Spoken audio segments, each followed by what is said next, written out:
A grieving mother. A devastating loss.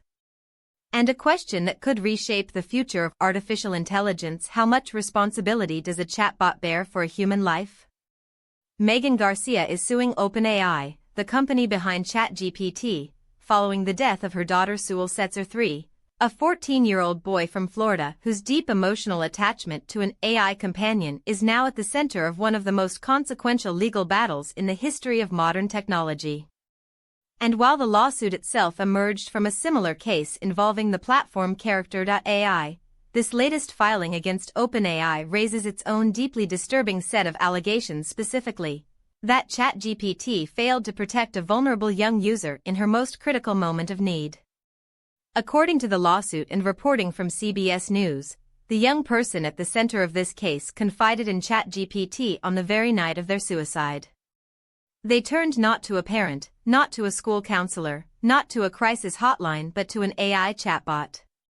And the question that now echoes through courtrooms and living rooms alike is this: what did that chatbot say back? The lawsuit alleges that ChatGPT responded in ways that were emotionally manipulative, that it failed to redirect the user toward professional mental health resources, and that it did not deploy adequate safeguards when signals of suicidal ideation were clearly present in the conversation. OpenAI has publicly stated that it designs ChatGPT with user safety in mind and that the platform includes protections for sensitive topics.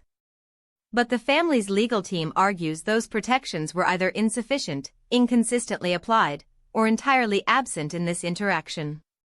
This case forces us to confront a profound and uncomfortable truth about how millions of young people are now using AI. ChatGPT is not marketed as a therapist. It is not a licensed mental health professional. It carries no clinical obligations, no duty of care in the traditional legal sense, or at least, that has been the assumption.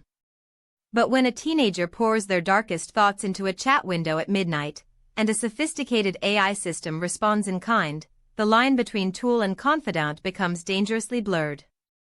There is also the matter of scale. OpenAI reports that ChatGPT has over 100 million active users. A significant and growing portion of those users are teenagers and young adults, a demographic already facing a well-documented mental health crisis. Studies conducted before the mass adoption of generative AI showed alarming rates of anxiety, depression, and suicidal ideation among adolescents. Now layer on top of that the availability of an always-on, endlessly patient, emotionally responsive AI, and you begin to understand why child safety advocates have been raising alarm bells for years. Legal experts note that this lawsuit will likely hinge on whether OpenAI can be held liable under existing product liability frameworks, or whether Section 230 of the Communications Decency Act, the federal shield that has long protected tech platforms from user-generated content liability, will apply.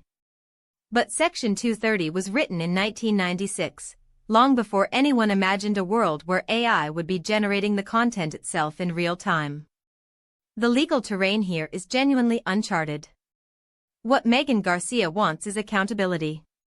She wants the world to know that her child reached out for help, that an AI system was on the other end of that conversation, and that her child is no longer here.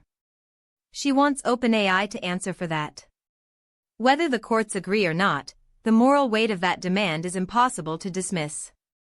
We are building artificial minds faster than we are building the ethical and legal frameworks to govern them, and somewhere in that gap, real lives are being lost.